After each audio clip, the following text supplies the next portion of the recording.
우리 말씀의 제목을 한번 따라해 보겠습니다. 복음의 시작이라.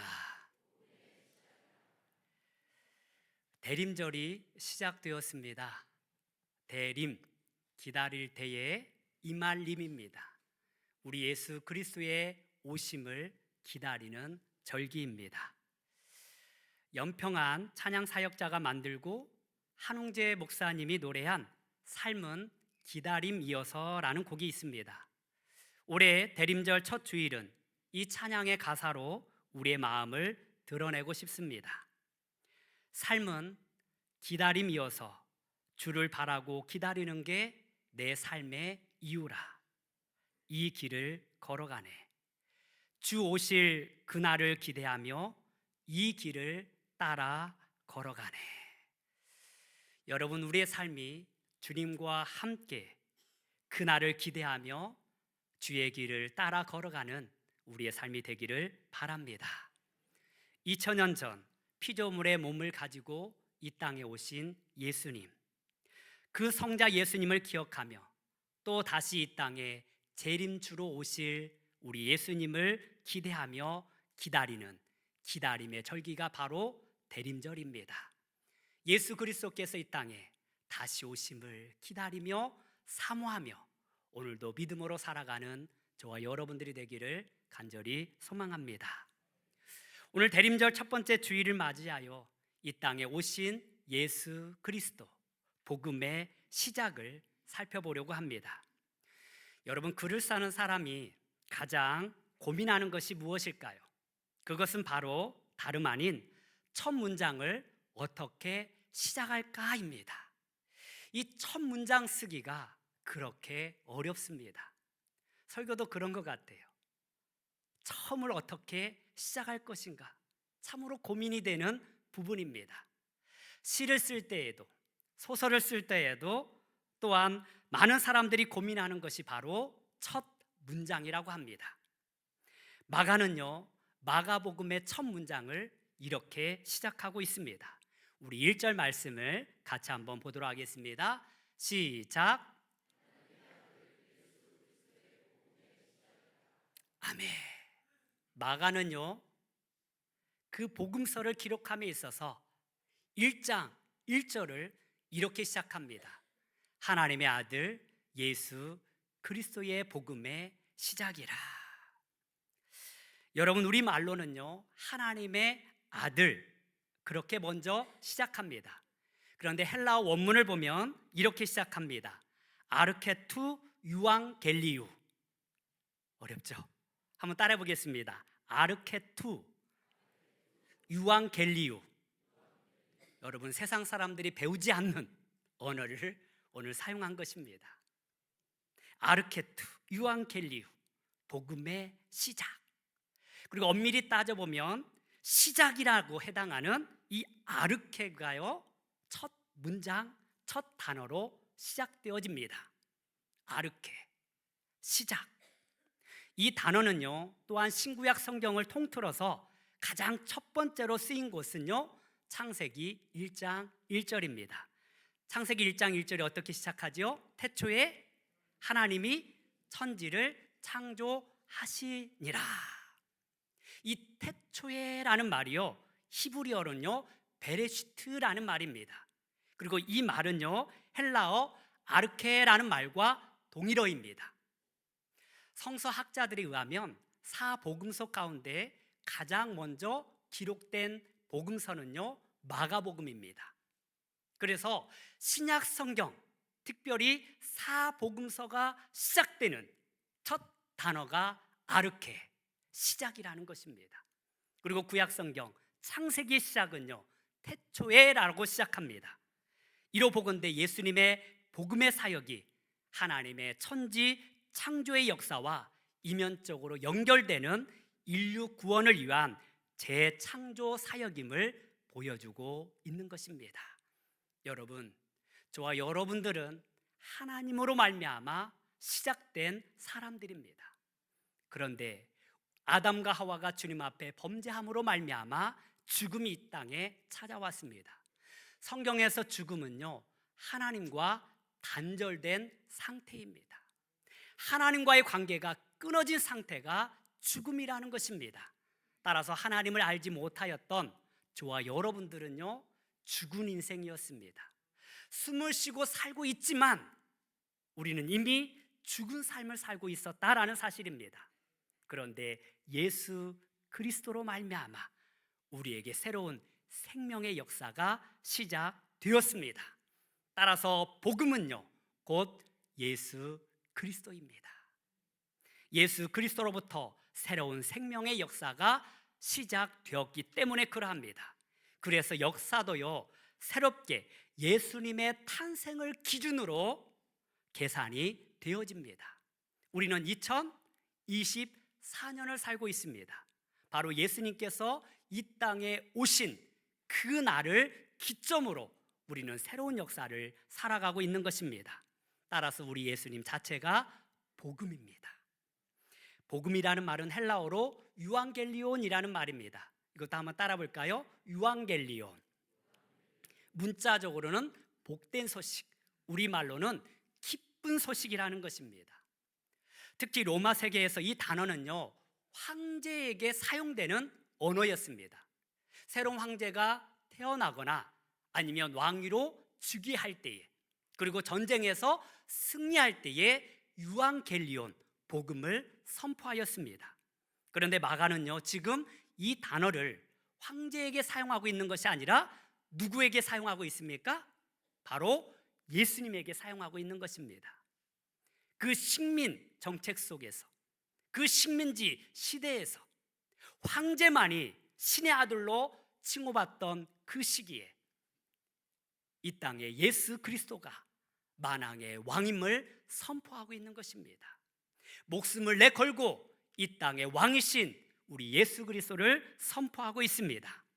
예수님의 탄생, 죽음, 부활, 승천, 재림이 곧 복음의 기쁜 소식이 됨을 믿으시기를 바랍니다. 그런데 여전히 이 세상은요, 하나님이 아닌 다른 것에서 유앙겔리온을 찾고 있습니다. 돈을 많이 버는 것이 복음이라고 생각합니다. 그래서 어떻게 하면 돈을 많이 벌을 것인가? 어떻게 하면 주식 투자를 잘할 것인가? 어떻게 하면 성공할 것인가? 그 콘텐츠가 인기를 얻고 있습니다. 부자가 되는 것이라면 모든 것을 제끼고 거기에 올인을 하더라는 것입니다. 권력을 가지고 높은 자리에 오르는 것이 복음이라고 세상은 말합니다. 나의 쾌락과 욕망을 극대화시키는 것이 복음이라고 생각하는 것이 바로 세상입니다. 그렇다면 우리는 이러한 시대에 예수 그리스도 이 복음을 어떻게 받아들이고 준비해야 할까요? 우리 본문 2절에서 3절 말씀을 같이 보도록 하겠습니다. 시작. 선지자 이사야의 글을 보라. 내가 내 사자를 내 앞에 보내노니 그가 내 길을 준비하리라. 광야에 외치는 자의 소리가 있어 이르되 너희는 주의 길을 예비하라. 그의 오실 길을 곧게 하라. 기록된 것과 같이. 아멘. 예수님 당시 이 로마의 황제가 어딘가를 방문한다면 그 모든 신하들이 바쁘게 움직입니다. 황제를 맞이할 준비를 하기 위함입니다. 도시를 정비하고 길을 청소합니다. 부서진 도로를 고치게 됩니다. 행여나 그 마차가 덜컹거릴까 봐 그것을 평탄하게 하는 작업을 하는 것입니다. 그래서 도시의 그 입구에서부터 왕이 거하는 그 거처까지 가장 빠른 동선을 점검하고 심지어 길을 새로 만들기도 하는 것입니다. 이것이 바로 황제를 위하여 준비된 길들입니다. 이 사실을 잘 알고 있던 마가는요, 말라기 선지자와 이사야 선지자의 말씀을 통하여서 주의 길을 준비하라라고 말씀하고 있습니다. 우리 예수님이 메시아가 이 땅에 오실 길을 예비하라라고 말씀하고 있습니다. 그리고 구체적으로 그 길을 어떻게 준비해야 할지를 이사야서 40장 4절은 우리에게 이렇게 말씀합니다. 우리 이사야서 40장 4절 말씀 같이 보겠습니다. 시작. 골짜기마다 도두어지며 산마다 언덕마다 낮아지며 고르지 아니한 곳이 평탄하게 되며 험한 곳이 평지가 될 것이요. 아멘. 이 땅에 오실 우리 주님을 위하여서 이렇게 준비하라는 것입니다. 골짜기를 도두라는 것입니다. 굽은 길을 곧게 펴라는 것입니다. 높은 산을 낮게 낮추라는 것입니다. 과연 이 의미는 우리에게 어떻게 다가오는 것일까요? 여러분, 골짜기와 같은 상하고 찢긴 마음, 미움과 다툼, 시기와 질투, 우리 마음속에 깊이 파여진 그 모든 상처들을 주님 앞에 내려놓기를 소망합니다. 또한 이 산보다 높아진 우리의 교만함을 꺾으시기를 바랍니다. 교만은 패망의 선봉입니다.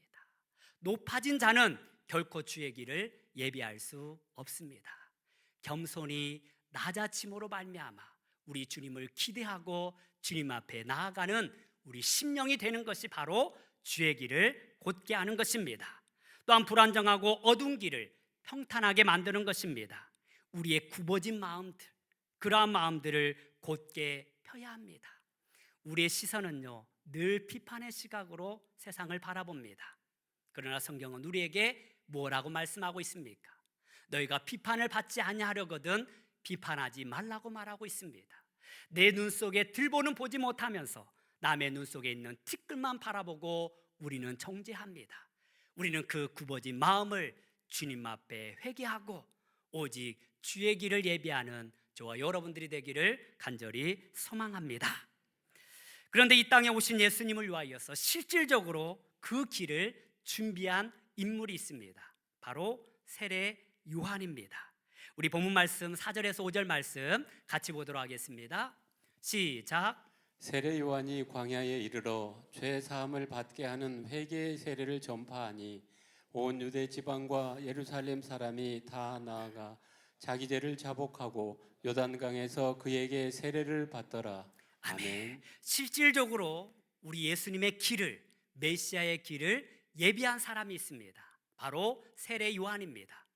세례 요한은요, 예수님보다 6개월 먼저 태어났습니다. 그리고 그의 사역은요, 우리 예수님을 예비하는 사역이었습니다. 그래서 많은 사람들의 그 마음을 하나님께 돌이키기 위하여서 물로 세례를 베풀었습니다. 주님 앞에 회개하는 자들에게 물 세례를 통하여서 그들의 마음을 준비하게 하셨던 것입니다. 그렇다면 무엇을 회개하는 것이 진정한 회개일까요? 우리는 세례 요한의 삶을 통하여서 그 의미를 찾을 수 있습니다. 우리 6절 말씀 또한 함께 보도록 하겠습니다. 본문 6절 말씀입니다. 시작. 요한은 낙타털옷을 입고 허리에 가죽띠를 띠고 메뚜기와 석청을 먹더라. 아멘. 아멘. 회개의 세례를 전파하는 데 있어서 세례 요한은요, 단순히 말로만 그친 것이 아닙니다. 그의 삶의 전체를 통하여서 우리가 하나님 앞에 어떠한 삶을 살아야 할지, 무엇이 진정한 회개인지를 보여주고 있습니다. 바로 의식주의 전환입니다. 먼저 옷이 바뀌어져야 합니다. 한번 따라하겠습니다. 옷이 바뀌어져야 합니다. 아마 가장 좋은 옷, 가장 아름다운 옷을 입고 이 자리에 오셨을 것입니다. 이 옷은요, 기본적으로 우리의 몸을 보호합니다. 우리의 몸을 따뜻하게 합니다. 우리의 부끄러움을 가리는 것이 옷입니다. 그런데 하나님께서 우리에게 말씀하시는 것은 너희의 옷이 바뀌어져야 한다라는 것입니다. 예수님 당시 제사장들은요, 거룩한 옷을 입는다고 아주 좋은 옷을 입었습니다. 그리고 그 당시 신분은요, 그 옷에서 드러났습니다. 그래서 권력가들은요, 비싼 옷, 좋은 옷, 값이 나가는 옷을 입고 다녔습니다. 그렇다면 우리도 그러한 좋은 옷을 입어야, 비싼 옷을 입어야 우리가 주님 앞에 그 길을 예비하는 것일까요? 그렇지 않습니다. 세례 요한은요, 입었던 옷이 무엇입니까? 낙타 털옷을 입었습니다. 그리고 가죽띠를 띠었습니다. 이것은 무엇을 의미하는 것일까요? 여러분, 아담과 하와가 에덴 동산에서 쫓겨났을 때에 하나님께서 이 아담과 하와에게 가죽옷을 지어 입혔습니다. 이 낙타 털옷은요, 낙타의 가죽입니다. 가죽띠를 띠게 하셨습니다. 곧 우리는요, 이 아름다운 옷이 아니라, 겉으로 보기에 화려한 옷이 아니라 바로 그리스도로 옷 입어야 함을 우리에게 보여주고 있는 것입니다. 여러분, 좋은 옷, 비싼 옷, 화려한 옷보다 더 중요한 것은 우리가 그리스도로 옷 입기를 소망합니다. 우리 로마서 13장 14절 말씀을 같이 보도록 하겠습니다. 시작. 오직 주 예수 그리스도로 옷 입고 정욕을 위하여 육신의 일을 도모하지 말라. 아멘. 겉모습이 중요한 것이 아니라는 사실입니다. 여러분, 우리의 속사람이 더욱 중요합니다. 아름다운 옷으로 나를 포장하는 것이 아니라 내 마음속 깊은 곳에서 오직 예수 그리스도로 말미암아 거룩한 옷을 입어야 할 줄 믿습니다. 우리의 정욕을 피하고요, 우리는 육신의 일을 도모하지 말아야 합니다. 우리는 거룩한 마음을 가지고 살아야 합니다. 우리의 마음을 거룩하게 해야 합니다. 겉모양의 멋은요, 일시적입니다. 그러나 마음의 멋은 영원한 것입니다. 우리는 예수님과 더불어 그 거룩한 행실을 통하여서 하나님의 영광을 드러내는 삶이 되기를 소망합니다. 모든 악한 것은요, 내 마음으로부터 나오는 거예요. 얼굴의 화려함이 아니라, 옷의 화려함으로 나를 감추는 것이 아니라 내 속에 진정한 예수 그리스도의 사랑을 가지고, 주의 평안을 가지고, 주의 은혜를 가지고 이 세상을 살아가는 저와 여러분들이 되기를 간절히 소망합니다. 따라서 우리는 화려한 옷이 아니라 거룩한 예수 그리스도로 옷 입어서 우리 거룩한 행실을 통하여서 하나님을 알지 못하는 자들이 주님 앞에 돌아오는 귀한 은혜가 있기를 간절히 소망합니다. 두 번째로 세례 요한은요, 먹는 것에 있어서도 회개 메시지를 전합니다. 그래서 먹는 것이 바뀌어져야 합니다. 한번 따라 보겠습니다. 먹는 것이 바뀌어져야 합니다. 요즘 텔레비전과 SNS를 보면 정말 먹을거리가 많은 것 같습니다. 그래서 미디어를 통하여서 보면 맛있는 것, 좋은 것, 많이 먹는 것을 식도락이라는 이름으로 끊임없이 전시합니다. 많이 먹는 것도 자랑해요. 비싼 음식을 먹는 것도 자랑해요. 그래서 좋은 음식 먹는 거, 많이 먹는 거, 그것을 자랑하기 위하여서 미디어를 통하여서 사람들에게 홍보하더라는 것입니다. 그런데 세례 요한은 무엇을 먹고 있습니까? 메뚜기와 석청을 먹고 있습니다. 이것은 자연으로부터 얻어지는 식물입니다. 이 메뚜기와 석청을 생각하면 바로 이 이스라엘 백성들이 광야에서 먹었던 메추라기와 만나를 기억하게 만듭니다. 이 석청은요, 자연에서 나오는 꿀입니다. 하나님께서 이스라엘 백성들에게 주셨던 그 만나도요, 꿀 섞인 과자와 같다라고 성경은 우리에게 말씀하고 있습니다. 여러분, 이 땅의 음식으로 우리를 배불리 먹는 것이 아니라 오직 하늘의 양식으로 저와 여러분들의 영혼을 채우라고 말씀하고 있는 것입니다. 우리는 좋은 음식을 먹기 위하여서 긴 줄을 서는 것을 마다하지 않습니다. 정말 먹고 싶은 음식이라고 한다면 저 멀리까지 찾아가서 먹는 사람들도 있습니다. 그러나 우리가 육의 양식을 위하여 살아가는 자들이 아니라 하나님의 영의 양식을 가지고 살아가는 자들인 줄 믿습니다. 성경은 우리에게 분명하게 말씀하고 있습니다. 사람이 떡으로만 살 것이 아니요 하나님 입으로부터 나오는 말씀으로 살 것이니라. 너희는 무엇을 먹든지 마시든지 하나님의 영광을 위하여서 먹으라라고 말씀하고 있습니다. 우리 고린도전서 10장 31절 말씀 같이 보도록 하겠습니다. 시작. 그런즉 너희가 먹든지 마시든지 무엇을 하든지 다 하나님의 영광을 위하여 하라. 아멘. 음식을 먹지 말라는 말씀이 아닙니다. 우리는 몸에 좋은 음식들을 먹어야 돼요. 그러나 그 음식을 먹는 것이 나의 즐거움뿐만 아니라 나의 쾌락적인 부분이 아니라 바로 하나님의 영광을 위하여서 주님 앞에 먹고 마시는 저와 여러분들이 되기를 소망합니다.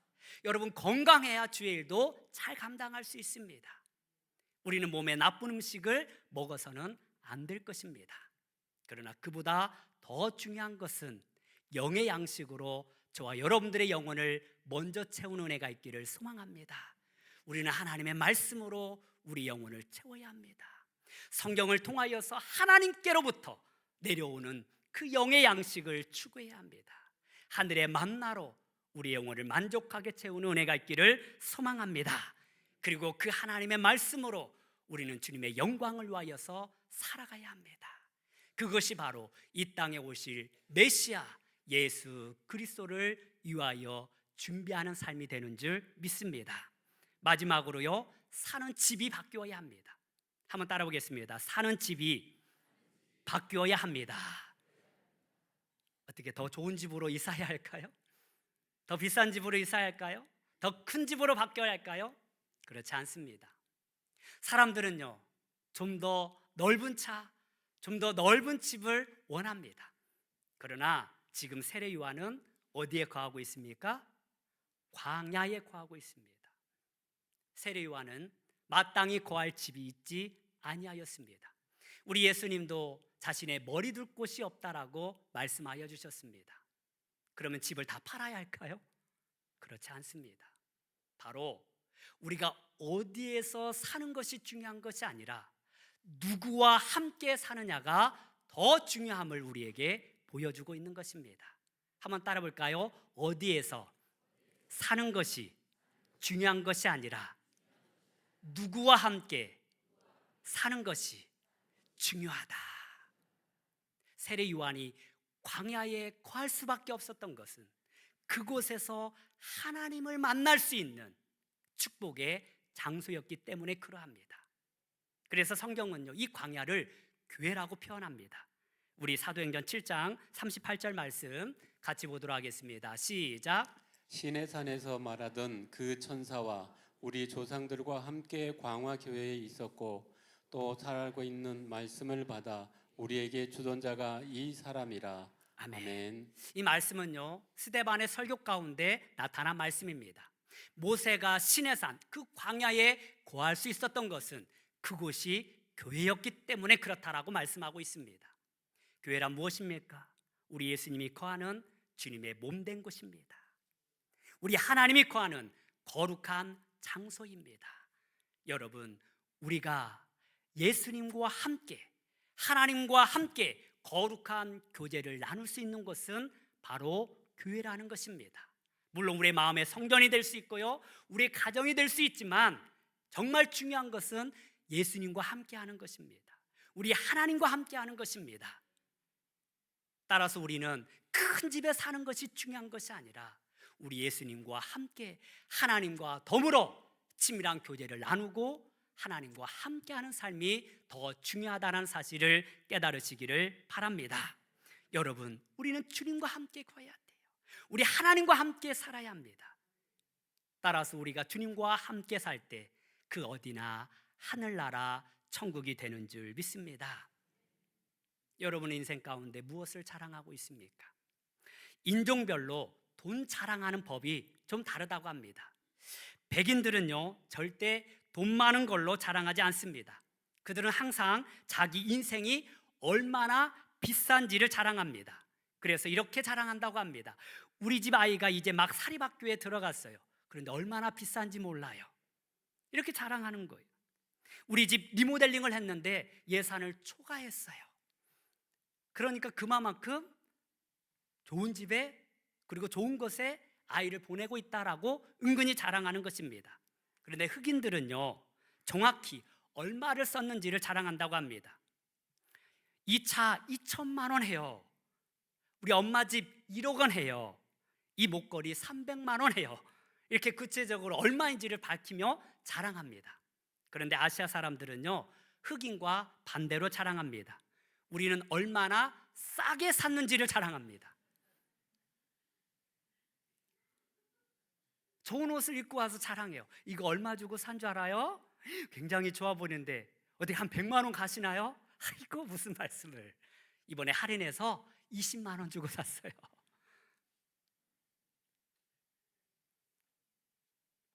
여러분은 무엇을 자랑하고 있습니까? 대림절은요, 우리가 당연히 여기는 삶의 방식을 뒤돌아보는 시기입니다. 우리 가정에서, 교회에서 어떤 가치관을 가지고 살았습니까? 의식주, 사람의 가장 필요한 요소 아니겠습니까? 먹고 입고 자는 것 너무나 중요합니다. 그러나 이 의식주의 삶이 변화되지 않으면 우리는 진정한 회개가 일어날 수 없습니다. 우리의 삶 전반이 바뀌어져야 합니다. 새로워져야 합니다. 여러분, 우리가 주 안에서 이렇게 다시 새롭게 시작하는 대림절 절기가 되기를 소망합니다. 우리가 입는 옷, 화려한 옷이 중요한 게 아니에요. 우리가 예수 그리스도로 옷 입고 있는지, 우리의 마음이 얼마만큼 정직하고 주 안에서 성실한지, 하나님 앞에 부끄러움이 없는 마음이 중요한 것입니다. 우리가 이 땅에 좋은 음식을 먹는 것이 중요한 것이 아니라 하늘의 양식으로 우리 영혼을 채워야 합니다. 좋은 집에 사는 것보다 더 중요한 것은 예수님과 함께, 우리 하나님과 함께 더불어 사는 것입니다. 이러한 삶을 살기 위하여서 우리는 새롭게 다시 복음으로 시작해야 합니다. 그렇다면 어떻게 우리는 이러한 삶을 살아갈 수 있는 것일까요? 우리 본문 7절과 8절 말씀을 같이 보도록 하겠습니다. 시작. 그가 전파하여 이르되 나보다 능력 많으신 이가 내 뒤에 오시나니 나는 굽혀 그의 신발끈을 풀기도 감당하지 못하겠노라. 나는 너희에게 물로 세례를 베풀거니와 그는 너희에게 성령으로 세례를 베푸시리라. 아멘. 세례 요한은 회개의 세례를 전파하며 주의 오실 길을 준비하였습니다. 그러면서 말합니다. 나는 내 뒤에 오시는 그 그리스도, 그 신발끈을 풀기에도 감당하지 못하겠노라. 나는 너희에게 물로 세례를 베풀지만 내 뒤에 오시는 분은 너희에게 성령으로 세례를 베풀어 주리라. 할렐루야. 그렇습니다. 우리의 삶이 진심으로 바뀌어지기 위하여서는 우리 머리가 바뀌어지는 것이 아니라 마음이 바뀌어져야 합니다. 세례는요, 지적인 동의로 말미암아 우리에게 주어지는 회개의 기회입니다. 그래, 그거 잘못했어요.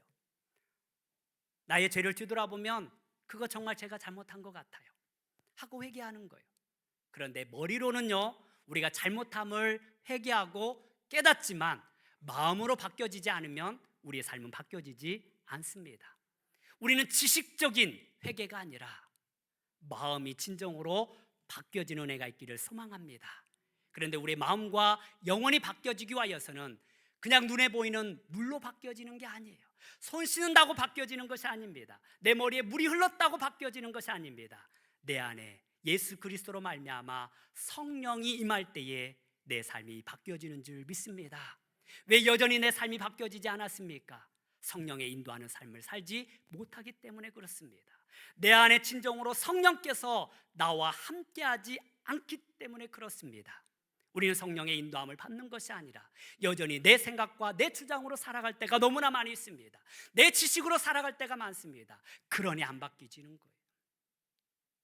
머리로는 이해가 갑니다. 하지만 마음으로 이해가 되지 않기 때문에, 마음으로 받아들이지 않기 때문에 우리의 삶이 바뀌어지지 않는 것입니다. 이제는 머리가 아니라 성령으로 말미암아 우리 마음이 바뀌어지기를 소망합니다. 우리가 전심으로 주님을 사랑하고 주께서 이 땅에서 행하셨던 그 모습처럼 섬기기 위하여서 이 땅에 오신 예수 그리스도를 본받아 우리도 겸손히 이 세상을 섬기시기를 바랍니다. 이 땅의 부와 영광을 누리는 것이 아니라 하나님의 나라를 위하여서 내 생명조차도 아낌없이 드릴 수 있는 믿음의 사람들이 되기를 소망합니다. 이 세상에 가장 좋은 것들을 쫓아 사는 것이 아니라 정말 하나님께서 나를 통하여 이루시고자 하는 그 일에 우리의 마음을 쏟고 우리의 정신을 쏟고 우리의 삶이 변화되어져서 하나님의 거룩하신 일들을 이루므로 말미암아 이 땅에 다시 오실 예수 그리스도를 예비하며 준비하는 삶이 되기를 주님의 이름으로 축원합니다. 기도하겠습니다.